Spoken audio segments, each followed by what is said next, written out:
What's going on, guys? Welcome back to another video. Starting this one a bit late, it's like 7 o'clock on a Sunday night, but car's off to fabrication tomorrow. It's going to Robbie to get the last of the fab work done. So he's going to be sorting out the headlight brackets for me. He's going to be making me a custom catch can over here because we had something real janky over here just to at least catch what the motor breathes, because it's an RB, they all breathe. But yeah, so getting a custom catch can mode over here, and he's also going to be sorting out my harnesses, and he's actually going to be sorting out my power steering lines for me. So thanks, Robbie. But today I am going to be going over and doing a nut and bolt check on it. I'm going to give the thing a service. I'm going to drop the oil, do new oil filter, and yeah, put some fresh oil in it. The reason I'm doing all this, next weekend, I've got my first track day in this thing. So signed up for a drift school. I did say, I think in a previous video, that I wanted to do a have a go day, but yeah, no, this drift school just fell on a weekend, which was good because it means that I don't have to take a day off work. So yeah, that's good. Also want to jack the front up. I jacked the rear. I did jack the front up. As you can see, the gap is kind of atrocious, but was having issues with the wheel rubbing and hitting. Now that I've raised the car, don't have those issues anymore. And yeah, the front, rear, Jesus Christ. Told you, it's, yeah. Gonna have to raise the rear because the wheel tucks a lot, which is no good. Arm geometry is absolutely atrocious, so yeah, I want this car to drive good. Brand new TSD coilovers aren't looking so brand new anymore. They got some tire rubber and some dirt on them now. How good. So yeah, we're gonna raise this up, which is super easy. Got my C-spanner here. Just gonna crack that locking collar, wind that up a bit, and then literally should even just be able to use my hand and just twist the whole strut, and yeah, should push it down a bit. Probably going to raise it maybe a couple of inches. Hang on, get tape measure and figure it out. Probably going to raise the car 3 centimeters. Yeah, 3 centimeters probably do about good because the wheel was tucked quite a lot. So yeah, hopefully that sorts it. Maybe I should do 2. You know what, we'll do 2, put it down, and then we'll see how it is.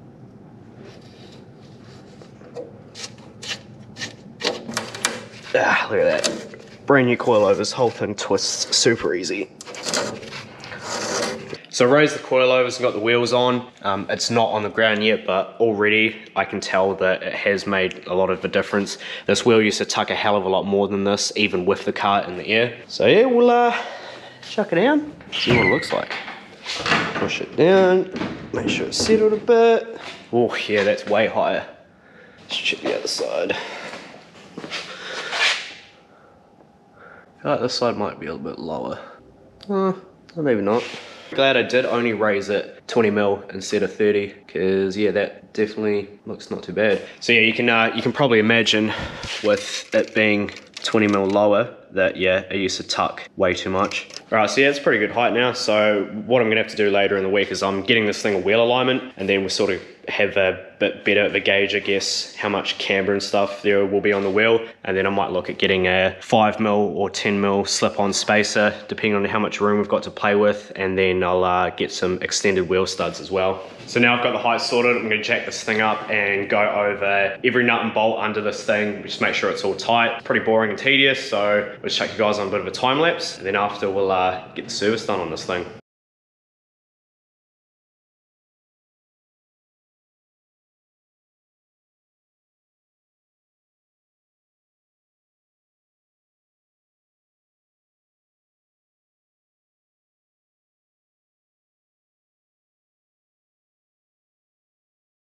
So I've just finished up going over this thing, doing a nut and bolt check. Front suspension, rear suspension, went under the car, made sure the gearbox cross member was tight, diff's tight, axle's all tight, motor mounts are tight. So yeah, it was a good thing that I did go over this because there actually was quite a few things that are loose. Whenever you're building a car from the ground up like this, it's super easy to just miss things. You might be in the middle of doing something, need a tool for something, go try and find that tool, or you just get distracted or whatever, and you just forget to tighten up things. Even if you're doing something small like replacing an arm, a couple of suspension parts, just anything, it's always good to just double check and yeah, make sure that things are tight, because yeah, there's probably maybe a handful of things that were not loose, but they, you know, another quarter or so turn and before they were super tight. So that's all good now. Gonna do a service on this thing, drop the oil, and got some fresh oil there and a fresh filter that we're going to chuck on this thing, because yeah, RBs are good, you just got to look after them.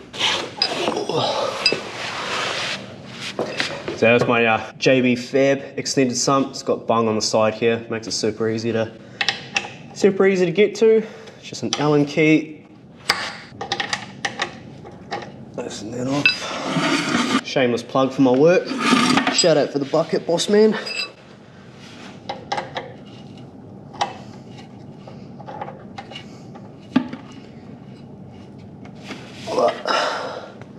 So this oil has had dyno session and a couple of skids, and that's it, and it's pretty black. So what that tells me is that before I did this oil change before the dyno, the previous owner of this motor hadn't really done too many oil changes, because yeah, this oil is not old at all and it's very black.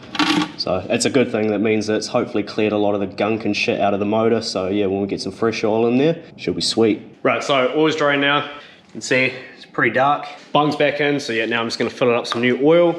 I am going to put 4.5 litres of this stuff in. I was actually just talking to my mate before that he reckons that I should probably go and buy a 500ml bottle of Maury's oil stabilizer and then top the rest of it up with oil, because it has the extended sump on this thing, so it takes like, I think just over a litre more oil than what a regular RB would, which if you guys know RBs, it's definitely key, because these things are notorious for filling the heads with oil, because there isn't the oil passes for the oil to go back into the bottom of the motor are quite restrictive. So yeah, having extra oil in the bottom end is pretty good, especially when you're drifting in high RPM, which we're obviously going to be doing with this thing. So yeah, we're going to chuck some oil in, and yeah. You want to catch you fucking, or is that in the boot of the skyline?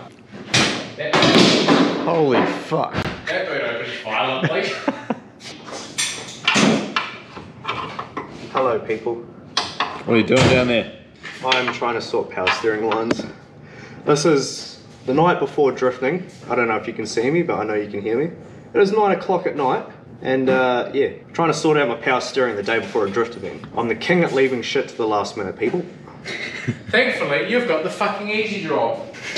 You're like trying to get your fucking keys out of the boot of this thing. Well, it's got 2 thumbs and it's like a fucking boot and the keys of the Prem, I think. Can you imagine if you go through all this effort, get it open, and then not fucking in there? Yeah. Just fucking trying RX7 keys in here now, eh? This was a mild fuck up on my behalf. If these fucking doors open. Why don't they open? I don't know, fucking 40-year-old holy bullshit.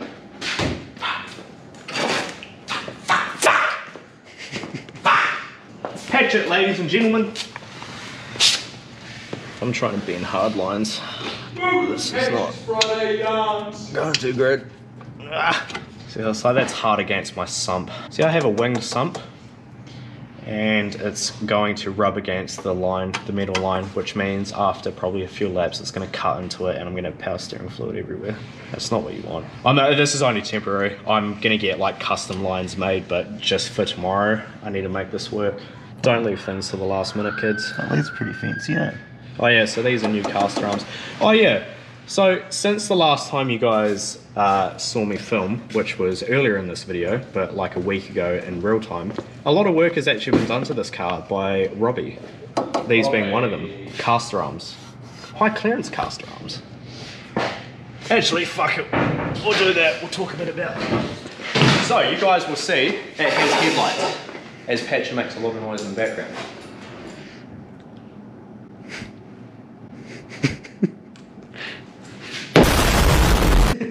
So it has headlights. I did have headlight brackets made. I really wanted to run headlights because drift cars with headlights look so much better. So you guys will remember the like radiator support bracket that he made. He tied it in here, as you can see. The cool thing, he's made it adjustable so I can adjust the headlights, which is cool. And it goes down to I guess the main rad support that isn't cut out right here, so it's nice and sturdy. You can't really see it too much, but he's also made brackets in here to hold them to the side there, so that's cool.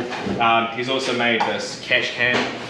At present, I've just done a oil change on this. At present, just running these rubber hoses at the moment, just again for tomorrow, because I did actually order some AN stuff, but it didn't arrive in time. So I've got these Dash 10 AN fittings that are just going to press into these covers, and then I'm going to take this catch can off, and Robbie's going to weld some AN fittings onto it, and then yeah, we're going to run some braided lines and make it look all nice and crispy. Where did I? Okay. See, I'm saying fuck because I've lost my oil cap for that. He's saying fuck because he's lost his keys. What an idiot. I'm pretty sure they're the fucking boot of this thing too. Oh yeah. Fuck it, Google. Can you fucking open the boot of an HQ? Is this video is going to come out before Patcher uploads a video, so he now has an R34. And he's also lost his keys, the dumbass. Everyone, comment in the comments that he is an idiot. Have you talked about your harnesses? No, I haven't. So Mike pointed out a good feature. My harness for the driver's side is in. Yeah, so it's the same on the driver's side. You can see all the harness points that Robbie has done. So these have been done all up to spec. So I'm obviously running 6-point harnesses. So we got two that go in between your legs. We got one over there. There's another one in there which just bolts to the factory seatbelt hole right there. And then yeah, as you can see over there, we have the harness bar harnesses. So yeah, 6-point harnesses. And I got a wheel alignment last night too, so this thing is going to drive straight, hopefully. Who the fuck locks their boot? Fucking fuck! Google better not fuck me on this one. Is it actually told you how to get into it? I hope so. I bent the line to where I needed to bend. Not touching the sump anymore? No, which is good. I'm so tired. It's been a long day at work and now I'm working on this shit. Fuck. But first drift day tomorrow, which will be the next video for you guys. I can't believe you've done this, eh? I don't even know if I have. That's the problem. I may have this in control.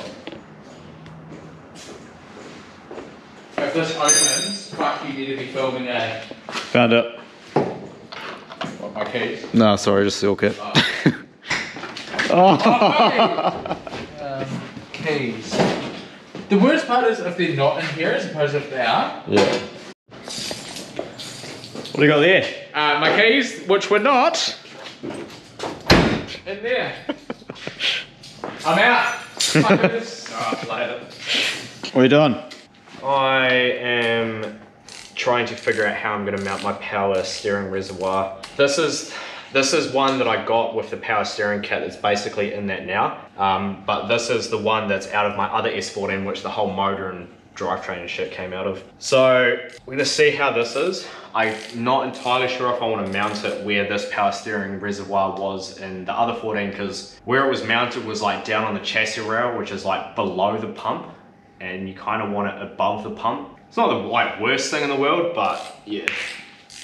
Again, it could be something that we're just gonna have to fucking jerry up for tomorrow just to get out on track, because I learned to drift in my Safira with no power steering, and drifting with no power steering fucking sucks. We might just have to RFB shit together just for tomorrow and then sort it out. So I had the hood from my other S14 on this thing, just so Robbie could get a good alignment for figuring out where the headlights are gonna go. You see in the last video this how this thing flopped up. This is the fitment that we have here, so yeah. I'm going to use old trusty to try and get this thing a little straight.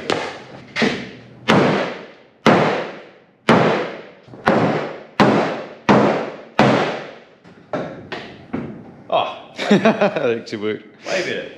Okay, so you're probably asking yourselves, why the fuck am I putting this hood back on instead of using the other S14 hood? Well, because the front's cut out, I need to use bonnet pins, and that other hood is mint, so I don't really want to drill holes in it. So this hood is going to stay on this car until I can afford a fiberglass one, because an Origin Lab fiberglass one is like $1,000, which I do not have $1,000 right now. So yeah, this is going to have to do.